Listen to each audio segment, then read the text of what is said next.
জুলাই ঘোষণাপত্র নিয়ে রাজনৈতিক দলের সাথে প্রধান উপদেষ্টার বৈঠক বিকেলে বিএনপির যোগ দেয়া নিয়ে অনিশ্চয়তা। দেশে এইচএমপিভিতে আক্রান্ত নারীর মৃত্যু, ভাইরাসজনিত উপসর্গ কমে এলেও অন্যান্য সমস্যায় বাঁচানো যায়নি বললেন চিকিৎসক। হোটেল রেস্তোরাঁয় খাতের বর্ধিত ভ্যাট বাতিল করল জাতীয় রাজস্ব বোর্ড, বহাল থাকবে আগের 5%। এবং ওবায়দুল কাদেরের পালিত পুত্র পরিচয় দেয়া হিরু গ্রেপ্তার, জুলাই হত্যা মামলায় আটক দেখিয়েছে পুলিশ।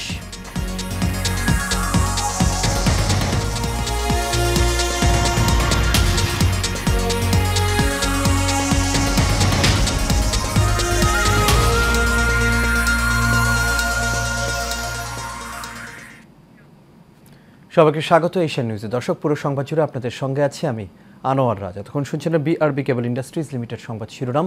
এবার চলে যাচ্ছি পুরো খবরে। জুলাই গণ অভ্যুত্থানের ঘোষণাপত্র নিয়ে রাজনৈতিক দলগুলোর সঙ্গে আজ বৈঠক করবেন প্রধান উপদেষ্টা ডক্টর মোহাম্মদ ইউনূস। বিকেল 4টায় রাজধানীর ফরেন সার্ভিস একাডেমিতে বৈঠকটি শুরু হওয়ার কথা রয়েছে। রাতে প্রধান উপদেষ্টা প্রেস উইং থেকে এসব তথ্য জানানো হয়। গত 31 ডিসেম্বর বৈষম্য বিরোধী ছাত্র আন্দোলন ও জাতীয় নাগরিক কমিটি কেন্দ্রীয় শহীদ মিনারে জুলাই গণঅভ্যুত্থানের ঘোষণাপত্র প্রকাশের ঘোষণা দিয়েছিল। ঘোষণাপত্র প্রকাশের আগের দিন রাতে সরকারের পক্ষ থেকে জাতীয় ঐক্যমত্যের ভিত্তিতে ঘোষণাপত্র তৈরির উদ্যোগ নেওয়া হয়েছে বলে জানানো হয়।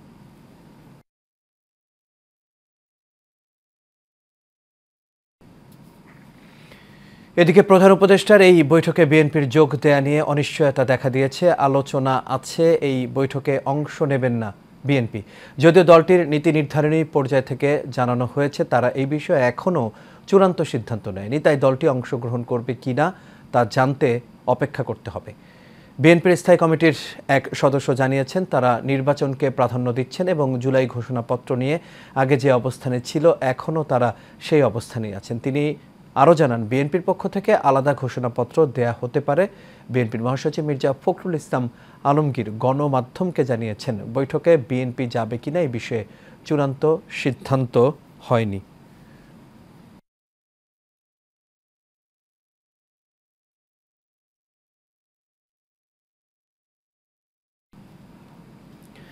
দেশে হিউম্যান মেটানিমো ভাইরাস আক্রান্ত 30 বছর বয়সী নারী সঞ্জিতা আক্তার মারা গেছেন। মহাখালী সংক্রামক হাসপাতালে চিকিৎসাধীন অবস্থায় তার মৃত্যু হয়েছে। সংক্রামক ব্যাধি হাসপাতালের তত্ত্বাবধায়ক ডাক্তার আরিফুল বাশার এই বিষয়টি নিশ্চিত করেছেন। গত 12 জানুয়ারি এই নারীর এইচএমপিভিতে আক্রান্ত হওয়ার খবর আসে। জানা যাচ্ছিল ওই নারীর বিদেশ সফরের কোনো ইতিহাস ছিল না। তখন জানা যায় ওই নারীর গ্রামের বাড়ি কিশোরগঞ্জের ভৈরব এলাকায়।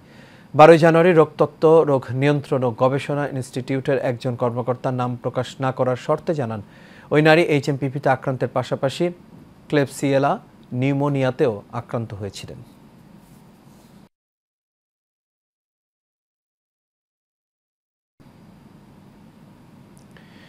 তীব্র সমালোচনার মুখে বাড়তি ভ্যাট আরোপের সিদ্ধান্ত আবারও পরিবর্তন করতে যাচ্ছে অন্তর্বর্তী সরকার। কমানো হচ্ছে মোবাইলে রিচার্জ, রেস্টুরেন্ট ও ওষুধের ওপর ভ্যাট ও সম্পূরক শুল্ক।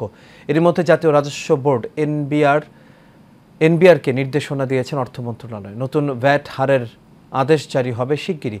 এর আগে গত 9 জানুয়ারি প্রায় শতাধিক পণ্যের ভ্যাট সম্পূরক শুল্ক বাড়ানো হয়, যাতে জীবন রক্ষাকারী ওষুধের উৎপাদন পর্যায়ে ভ্যাট 2.4% থেকে বাড়িয়ে 3% করা হয়। 20% থেকে বাড়িয়ে 23% করা হয় মোবাইলের কথা বলা ও ইন্টারনেট ব্যবহারের ওপর সম্পূরক শুল্ক। আর হোটেল রেস্টুরেন্টের ভ্যাট 5% থেকে বাড়িয়ে করা হয় 15%, যার প্রতিবাদ জানান ব্যবসায়ীরা। দেয়া হয় কর্মসূচিও।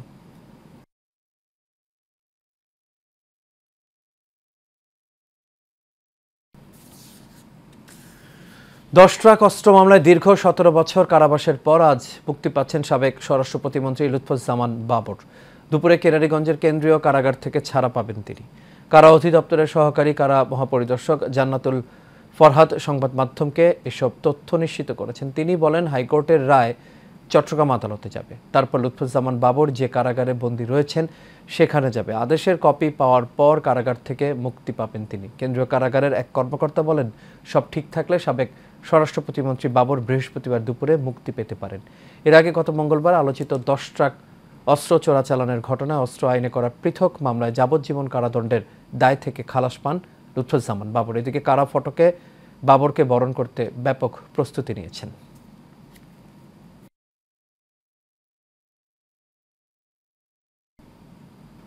হত্যা মামলায় আওয়ামী লীগের সাধারণ সম্পাদক ওবায়দুল কাদেরের পালিত ছেলে বলে নিজেকে পরিচয় দেয়া আসাদুজ্জামান হিরুকে গ্রেপ্তার করা হয়েছে। বুধবার গভীর রাতে রাজধানীর গুলশান থেকে তাকে গ্রেপ্তার করে পুলিশ। জানা গেছে, আসাদুজ্জামান হিরু বৈষম্য বিরোধী ছাত্র আন্দোলনের বিরুদ্ধে অর্থ যোগানদাতা। এছাড়া ওবায়দুল কাদেরের ছত্রছায়ায় অর্থ লোপাট করতেন তিনি। গোপন তথ্যের ভিত্তিতে গুলশান থানার পুলিশ স্পেশাল দল বুধবার রাতে তাকে গ্রেপ্তার করে।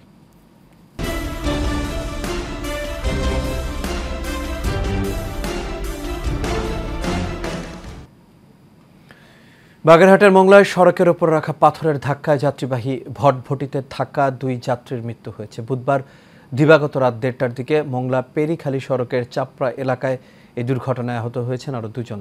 তার মধ্যে একজনের অবস্থা আশঙ্কাজনক থাকায় তাকে খুলনায় পাঠানো হয়েছে। প্রত্যক্ষদর্শীরা জানান, পার্শ্ববর্তী খুলনার লাউডব থেকে ধান কেটে ভটভটি যোগে মোংলার সোনাইতলা গ্রামের বাড়িতে আসছিল কৃষকরা। পথিমধ্যে চাপড়া এলাকায় সড়কের ওপর রাখা পাথরের সাথে ধাক্কা লেগে ভটভটিটি উল্টে যায়। এতে ভটভটির ড্রাইভার সহ ঘটনাস্থলে 2 জনের মৃত্যু হয়। ঢাকা নবাবগঞ্জ উপজেলার বান্দুরা এলাকা থেকে প্রতীক সরকার নামের 13 বছরের এক স্কুল শিক্ষার্থীকে মাইক্রোবাসে তুলে অপহরণের ঘটনায় 5 অপহরণকারীকে আটক করেছে পুলিশ। বুধবার সকালে স্কুলে যাওয়ার পথে মাইক্রোবাস করে প্রতীককে অপহরণ করা হয়। পরে দুপুরে দোহার উপজেলার ফুলতলা এলাকা হতে প্রতীককে উদ্ধার করা হয়।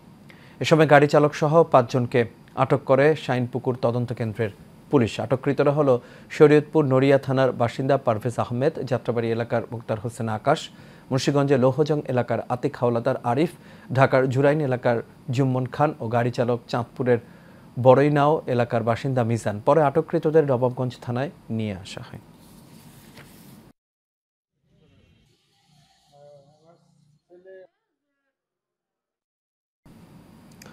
জীবিকার প্রয়োজনে সুন্দরবন এলাকায় জেলে, মৌলে ও কাঠুরের মতো বিপজ্জনক কাজ করছে উপকূলীয় অঞ্চলের অধিকাংশ মানুষ।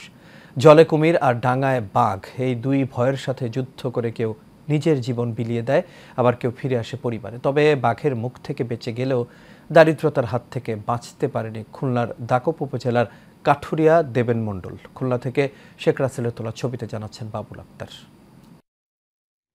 খুলনার দাকব উপজেলার বানিয়াসন্তা ইউনিয়নের খেজুরিয়া গ্রামে পরিবার পরিজন নিয়ে বসবাস করেন কাঠুরিয়া দেবেন মণ্ডল। সংসার চালাতে সুন্দরবনে কাঠ কাটাই তার একমাত্র ভরসা। 2011 সালে সঙ্গীদের সাথে কাঠ কাটতে গিয়ে পড়তে হয় বাঘের আক্রমণে। সঙ্গীরা একত্রিত হয়ে বাঘের মাথায় কোড়াল দিয়ে আঘাত করলে দেবেন মণ্ডলকে ফেলে সরে যায় বাঘ। ও আমার উঠাই নিয়ে যাবে, এই যে ঘাড়ে কামড়গুলো দিচ্ছে ও আমার উঠাই নিয়ে যাবে। কিন্তু এর মধ্যে ওই 6 জনের ভিতরের থেকে, মানে 5 জন, আমার ধরে 6 জন, কিন্তু ওই 5 জনের ভিতরতে একজন লোক এসে কুড়াল দিয়ে দিয়েছে বাড়ি ওর মাথায় বাড়ি দিলি ও আমার ছাড়ে চলে গেছে। স্ত্রী, 5 কন্যা, 1 পুত্র ও পুত্রবধূ নিয়েই দেবেন মণ্ডলের পরিবার। বাবার দুর্ঘটনার খবর শুনে ভারসাম্য হারিয়ে ফেলে ছেলে দেবাশিস। শুধু দেবেন মণ্ডল আর তার পুত্রই নয়, সংসার চালাতে স্ত্রীও যেতেন জঙ্গলে। যেতাম, যে মাছ, কাঁকড়া, কাঠ এসব ভেঙে ভেঙে আনতাম। সুইচ গেটের উপরে দেখি যে বাবাকে রাস্তার উপর শোয়ানো আছে। ডাক্তার এসে ওনাকে শেভ করাইয়ে সেলাই করতেছে। আমি দেখে আর কি মানে নিজের ভারসাম্য হারাই ফেলছি। সুন্দরবন হচ্ছে উপকূলীয় অঞ্চলের মাতৃছায়া। মধু, কাঠ, গোলপাতা সংগ্রহ করে এই অঞ্চলের 90% মানুষই জীবিকা নির্বাহ করে। সুন্দরবন হচ্ছে আমাদের মাতৃছায়া বলতে পারেন, কারণ আমরা সবাই সুন্দরবনের উপর ডিপেন্ডেন্ট। এলাকার 90% লোক হচ্ছে সুন্দরবনের উপর নির্ভরশীল। বাঘের থাবা থেকে কাঠুরিয়া দেবেন মণ্ডল ফিরে আসলেও প্রতি বছর প্রাণ হারায় এ অঞ্চলের বহু মানুষ, যে কারণে সুন্দরবনের পর্যাপ্ত নিরাপত্তার দাবি উপকূলীয় বাসিন্দাদের। Babul Akter, Asian television, Khulna. নিজ বাড়িতে দুর্বৃত্তদের হামলার শিকার হয়েছেন বলিউডের জনপ্রিয় মুখ সাইফ আলী খান। তাকে ধারালো অস্ত্র দিয়ে কুপিয়ে গুরুতর জখম করা হয়েছে বলে জানা গেছে। বর্তমানে তিনি মুম্বাইয়ের লীলাবতী হাসপাতালে চিকিৎসাধীন রয়েছেন। মুম্বাই পুলিশ জানিয়েছে, বুধবার দিবাগত রাত 2টার দিকে সাইফের বাড়িতে হানা দেয় এক অজ্ঞাত পরিচয় দুষ্কৃতী ডাকাতির উদ্দেশ্যেই এই হানা বলে প্রাথমিকভাবে মনে করছে পুলিশ। ওই দুষ্কৃতী সাইফকে ছুরি দিয়ে আঘাত করে, পরে গুরুতর জখম অবস্থায় অভিনেতাকে ভর্তি করা হয়েছে মুম্বাইয়ের লীলাবতী হাসপাতালে। জানা গেছে ভারতের মুম্বাইয়ের বান্দ্রায় সাইফ আলী খানের বাড়ি। এই বাড়িতেই থাকেন অভিনেতার স্ত্রী তথা বলিউড অভিনেত্রী করিনা কাপুর। প্রাথমিকভাবে জানা গেছে দুষ্কৃতকারী যখন সে বাড়িতে ঢোকে সেই সময়ে ঘুমাচ্ছিলেন অভিনেতা এবং তার পরিবারের সদস্যরা। এরই মধ্যে বান্দ্রা থানার পুলিশ এই ঘটনার তদন্ত শুরু করেছে। অভিযুক্তকে গ্রেপ্তার করার চেষ্টা চলছে।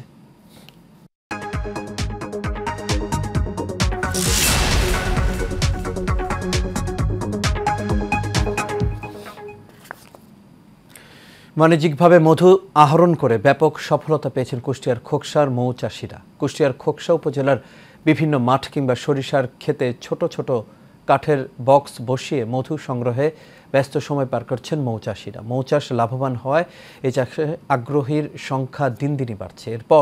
এরই মধ্যে মৌ চাষ করে অর্থনৈতিক স্বাবলম্বী হয়েছেন অনেকেই। আর সরকারি সহায়তা পেলে বিদেশেও রপ্তানি করা সম্ভব বলে জানান মৌ চাষিরা। মৌ চাষিদের প্রশিক্ষণের পাশাপাশি সহজ শর্তে ঋণ দেওয়া হচ্ছে বলে জানান উপজেলা কৃষি সম্প্রসারণ অধিদপ্তর।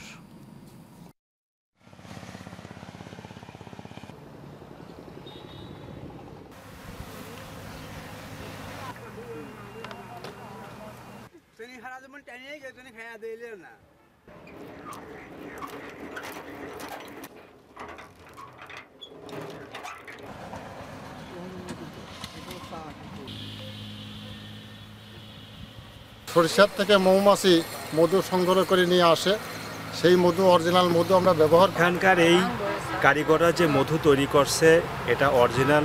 এর কাছ থেকে মধু নিচ্ছি অনেকদিন যাব, ভালো পাচ্ছি। মধু খুব ভালো, এই কারণে এখান থেকে মধু কিনেছি। সরকার যদি কোনো সহযোগিতা করতো আমরা স্থানীয় চাহিদা মেটায়া বাইরে এটা রপ্তানি করতে পারতাম। উপজেলা কৃষি অফিস থেকে আমরা বিভিন্ন প্রশিক্ষণ এবং আমরা সহজ শর্তে যে ঋণের আমরা তাদেরকে রেফার করি, যে বিভিন্ন ব্যাংক যারা কৃষি ঋণ প্রদান করে থাকে সেসব ব্যাংকে আমরা তাদেরকে রেফার করে থাকি। আর এরই সাথে শেষ করবে এশিয়ান নিউজ। তবে যাবার আগে বিআরবি কেবল ইন্ডাস্ট্রিজ লিমিটেড সংবাদ শিরোনামগুলো দেখে নেব দর্শক আরও একবার।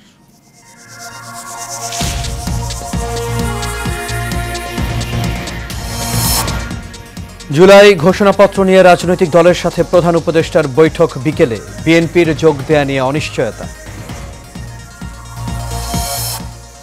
দেশে এইচএমপিভিতে আক্রান্ত নারীর মৃত্যু, ভাইরাসজনিত উপসর্গ কমে এলেও অন্যান্য সমস্যায় বাঁচানো যায়নি বললেন চিকিৎসক।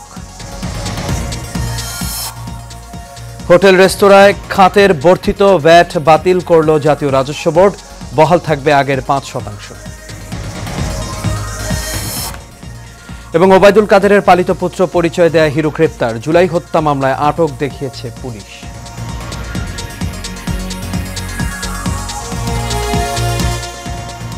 দর্শক, এই ছিল আমাদের এখনকার আয়োজন। আমাদের পরবর্তী সংবাদ দেখার আমন্ত্রণ রইল। এতক্ষণ সাথে থাকার জন্য সবাইকে ধন্যবাদ।